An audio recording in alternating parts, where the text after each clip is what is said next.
The parking brake on Lisa's SUV was acting up again. She'd mentioned it twice over breakfast, the second time with that edge in her voice that meant fix it or I'll keep bringing it up. So I did what husbands do. I grabbed my tools, walked out to the driveway on a Saturday morning, and crawled under her car. 40 minutes later, the brake was adjusted, the cable greased, and I was on my back reaching for a rag I dropped near the passenger seat. That's when I saw it. A small box wedged between the center console and the seat. Glossy cardboard. Unmistakable shape. I pulled it out. Trojan. 12-pack. For missing. I sat there on the concrete with grease on my hands and a box of condoms in my lap, doing math that didn't add up.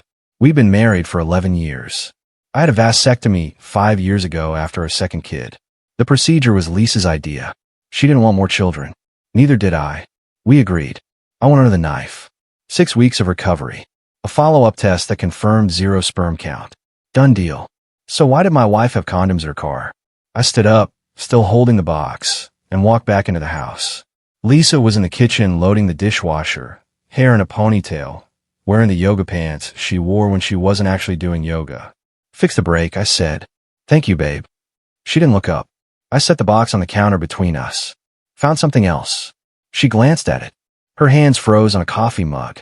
For 2 seconds, maybe 3, her face did that thing people do when they're calculating which lie fits the situation. Then she smiled. Too bright. Oh, those, she said, like I found a grocery receipt. Rachel gave them to me. Rachel? Yeah, at book club last month. She bought them as a joke. You know how she is. I picked up the box and turned it over. For a missing. What? 12-pack. For missing. Where'd they go? Her smile thinned. I don't know, Tom. Maybe she used some before she gave it to me. Why are you interrogating me about a joke gift? Because we don't need condoms. I'm shooting blanks. Have been for 5 years. I know that. She closed the dishwasher harder than necessary. This is ridiculous. You're making something out of nothing. Then throw them away. What? If they're nothing, throw them away. She stared at me. You're being paranoid. I'm being practical. We don't need them. So throw them away. She grabbed the box and walked to the trash can. But she didn't throw it in. She held it over the opening for a beat too long, then set it on the counter. I'll do it later. I need to go pick up Emma from soccer. Soccer's at 3. It's 11. I'm going early. I need to run errands. She grabbed her purse and keys and walked out. 30 seconds later, I heard her SUV start and pull out of the driveway. I stood in the kitchen with grease still on my hands and a bad feeling in my chest that felt like swallowing glass. I didn't chase her. I didn't call. I walked upstairs, sat on the edge of our bed, and opened my laptop. I logged into our cell phone account. We had a family plan. I could see her data usage, her texts, her call logs. I'd never checked before. Never had a reason to. Now I had 4 reasons, each one a missing condom. I scrolled through her call log. Lots of calls to her sister, to her mom, to Rachel and the other book club women. Normal stuff. Then I saw a number that repeated. No name attached. Just digits. It appeared 18 times over the past month. Calls ranging from 4 minutes to 27 minutes. Most of them during work hours. I grabbed my phone and called the number. It rang 4 times, then went to a generic voicemail. Male voice. You've reached Matt. Leave a message. Matt. I didn't know Matt. I scrolled further. The number first appeared 6 weeks ago. A 3-minute call. Then more calls. More frequency. More duration. The most recent was yesterday, at 2:47 p.m., 14 minutes. I looked at Lisa's calendar app. Yesterday at 2:47, she was supposed to be a target. I logged into our bank account. Checked her debit card transactions. No target charge yesterday. But there was a charge at a coffee shop downtown. At 2:31 p.m., 16 minutes before the call to Matt. I wrote it all down. Dates, times, locations. Not because I want to be a detective, but because I'm an engineer. I saw problems with data. And the data was telling me a story I didn't want to read. Lisa came home at 4:30 with Emma.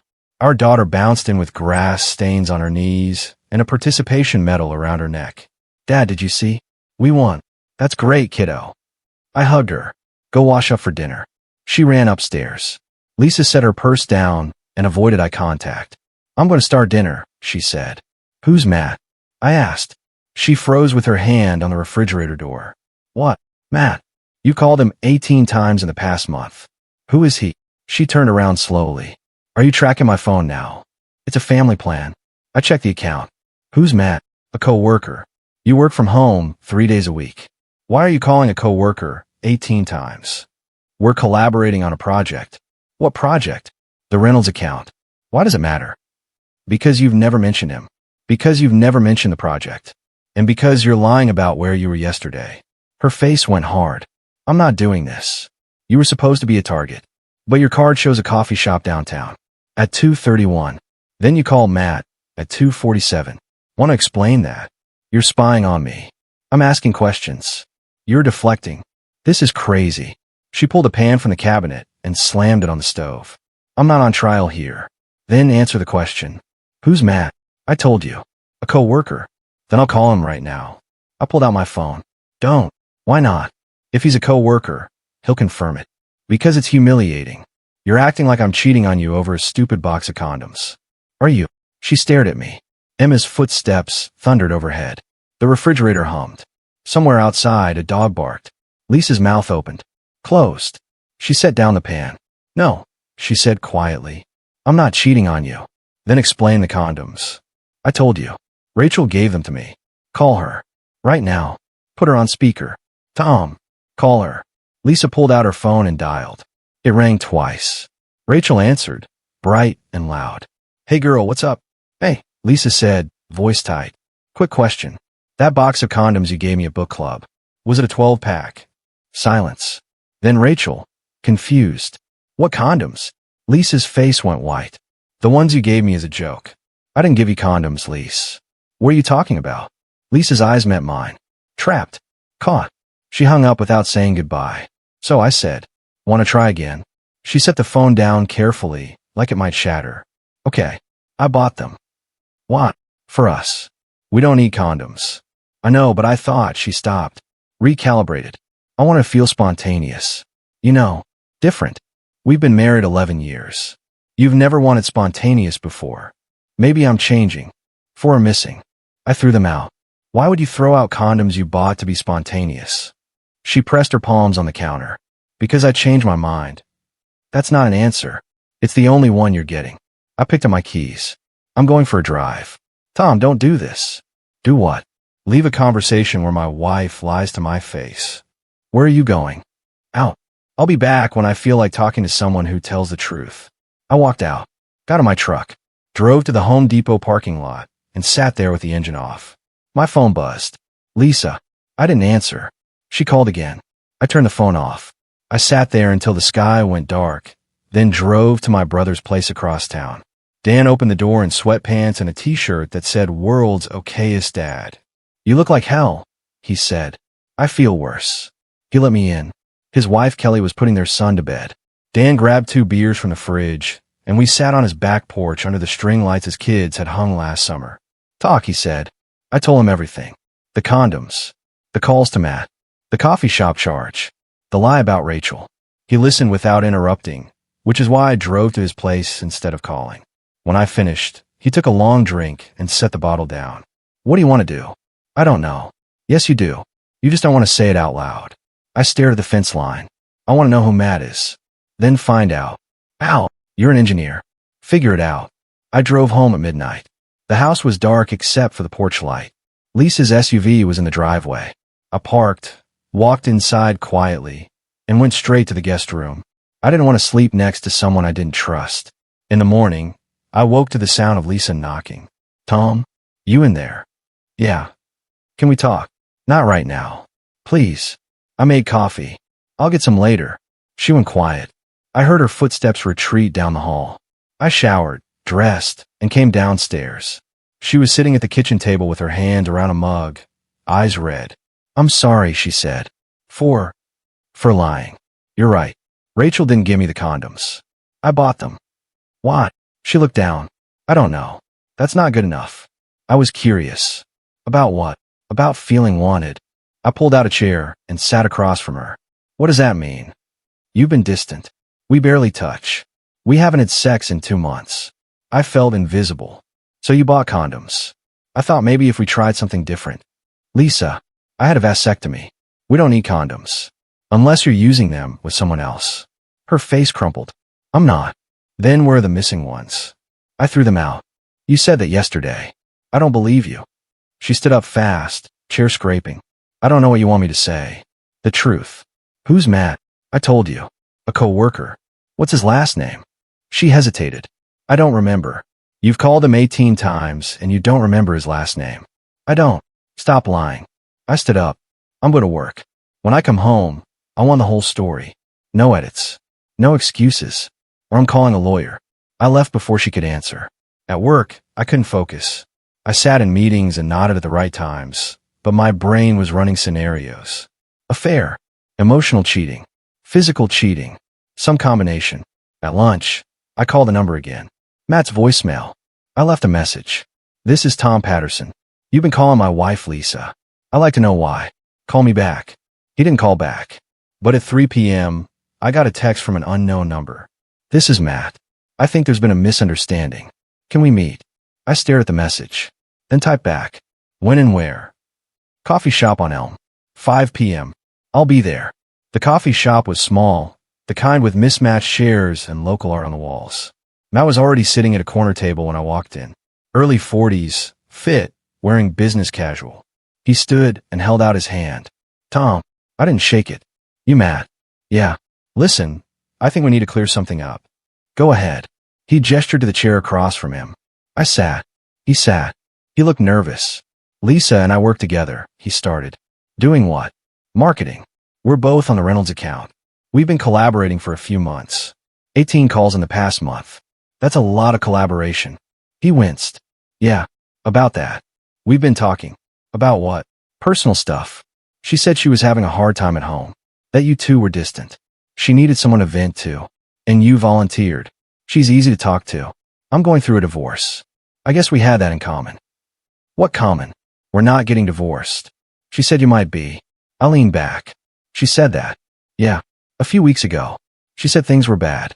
That she wasn't sure the marriage was going to last. Did she mention she was married when you two started talking? He shifted. Not at first. When? After about a week. And you kept calling her. We were just talking. About her marriage. About life. Work. Kids. Everything. Did you sleep with her? His face went red. No. God, no. I wouldn't. But you thought about it. He didn't answer. Did she ask you to? What? Did she suggest meeting up outside of work? Going somewhere private? He looked at his coffee. Once. She said we should grab dinner. I said no. I told her I don't cross that line. When was this? 2 weeks ago. 2 weeks ago. Right around the time she bought the condoms. I stood up. Thanks for your honesty. Look, man, I'm sorry. I didn't mean to get in the middle of anything. I'll stop calling her. Appreciate it. I walked out and drove straight home. Lisa's car was in the driveway. I walked in and found her in the living room, folding laundry. She looked up. We need to talk, I said. Okay. I sat down. I just met Matt. Her hands froze on a towel. You what? Coffee shop on Elm. He told me everything. Tom. He said you told him we're getting divorced. I didn't. He said you wanted to meet him for dinner. She set the towel down. It wasn't like that. What was it like? I was venting. That's all. I needed someone to talk to. You have friends. You have a sister. You have me. You don't listen. I'm listening now. Tell me why you bought condoms when we don't need them. Tell me why we're missing. Tell me the truth, Lisa, because I'm out of patience. She sat down on the couch and put her head in her hands. For a long time, she didn't speak. Then, quietly, I thought about it. About what? Cheating. The word sat between us like a live grenade. With Matt. I asked. Not just him. I've thought about it with other people. At the gym. At the grocery store. Random men who smiled at me. She looked up. Eyes wet. I felt invisible. Like I was just mom or wife or the woman who does the laundry. I wanted to feel wanted.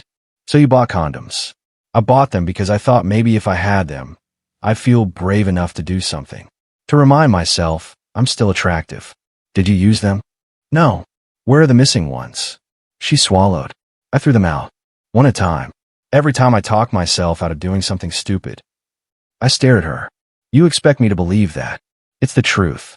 You've lied to me 3 times already. Why should I believe you now? Because I'm tired. Her voice cracked. I'm tired of pretending everything's fine. I'm tired of being angry at you for not noticing I'm drowning. I'm tired of resenting you because you're happy and I'm not. I'm not happy. I'm married to someone who fantasizes about cheating on me. I didn't cheat. You thought about it. You planned for it. That's close enough. She wiped her eyes. What do you want me to say? I want you to tell me if this marriage is over. She looked at me for a long time. I don't know. That's not an answer. It's the only one I have. I stood up. I'm sleeping in the guest room until you figure it out. And I'm moving half our savings into a separate account. Not to punish you. To protect myself. Tom, I'm done being the guy who doesn't notice. If you want out, say it. If you want to fix this, prove it. But I'm not waiting around while you decide if you're brave enough to cheat on me. I walked upstairs. Behind me, I heard her crying. I didn't go back. The next 2 weeks were cold. We spoke in logistics. Who's picking up Emma? What's for dinner? When's the mortgage due? We didn't touch. We didn't laugh. We orbited each other like distant planets. I moved money. I talked to a lawyer just to know my options. I documented everything. Call logs. Bank statements. Text messages. Not because I wanted a war, but because I wanted leverage if she started one. Lisa noticed. One night, she came into the guest room where I was reading. Can I come in? It's your house too. She sat on the edge of the bed. I talked to a therapist. Good for you. She said I need to be honest with you. About everything. I'm listening. I didn't cheat. I swear. But I came close. Closer than I admitted. How close? Matt and I texted. A lot. Some of it was flirty. Some of it crossed lines. Show me. She pulled out her phone and handed it to me. I scrolled through the messages. They were bad. Not explicit, but intimate. Inside jokes. Late night messages.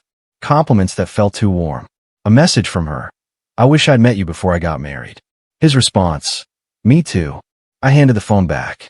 When were you planning to tell me this? I wasn't. But I realized I can't fix us if I'm holding on to secrets. You're not fixing us. You're clearing your conscience. Maybe. But I want to try. I want counseling. I want to figure out why I did this. You did it because you were selfish. I know. You did it because you wanted attention more than you wanted integrity. I know. And now you want to sit in a room with a therapist and talk about my feelings while you pretend you didn't plan to cheat on me. I wasn't pretending. You bought condoms, Lisa. You had a number in your phone. You had a coffee date set up. The only reason you didn't go through with it is because Matt said no. That's not virtue. That's luck. She nodded, tears streaming. You're right. So what do you want from me? Forgiveness. I laughed. It came out bitter. You want forgiveness for something you tried to do, but failed at. That's not how it works. Then what do you want? I want a wife who doesn't keep condoms in her car. I want a marriage where I'm not checking phone logs. I want to trust you again, but I don't know if I can. She stood up. I'll do whatever it takes. Good. Start by deleting Matt's number. She pulled out her phone and deleted it in front of me. Done. Now block him. She did. Now tell me every lie you've told me in the past 6 months. She sat back down, and for the next hour, she talked. Small lies. Big lies. Lies about where she was, who she was with, what she was feeling. Some I'd suspected. Some I hadn't. By the end, I felt like I'd been married to a stranger. When she finished, I said, I need time. How much? I don't know. But I'm not making any decisions tonight. She nodded and left. I sat in the dark guest room and stared at the ceiling. Part of me wanted to leave. Pack a bag, file papers, start over. Part of me wanted to fight for what we built. 11 years. 2 kids. A house. A history. But the biggest part of me just wanted to stop feeling like an idiot. I called my brother the next morning. I need advice. Shoot. She admitted she thought about cheating. Got close. Didn't go through with it. Now she wants counseling. Do you? I don't know. Then don't. Not yet. Make her earn it. Ow. Transparency. Full access to her phone, her accounts, her schedule. No privacy until she rebuilds trust. If she balks, she's not serious. That feels extreme. She bought condoms while married to a guy with a vasectomy. Extreme is already on the table. He was right. That night, I told Lisa the terms. If we're doing counseling, we're doing it my way. I get full access to your phone, your email, your location. You check in when you leave the house. You account for every hour. No girls' nights, no solo coffee dates, no private conversations with men I don't know. She didn't hesitate. Okay. I'm not kidding, Lisa. One slip and I'm done. I understand. We started counseling the following week. The therapist was calm, professional, and didn't take sides. She asked hard questions. Why did you stop being intimate? When did you start feeling invisible? What were you hoping the condoms would give you? Lisa cried a lot. I didn't. I answered honestly, without anger. The therapist said we had work to do, but it was possible. Possible wasn't a guarantee, but it was something. 3 months in, things started shifting. Slowly. Lisa was transparent. She left her phone unlocked. She checked in without being asked. She stopped going out without me. She initiated conversations about feelings, about needs, about what we both wanted. I started trusting again.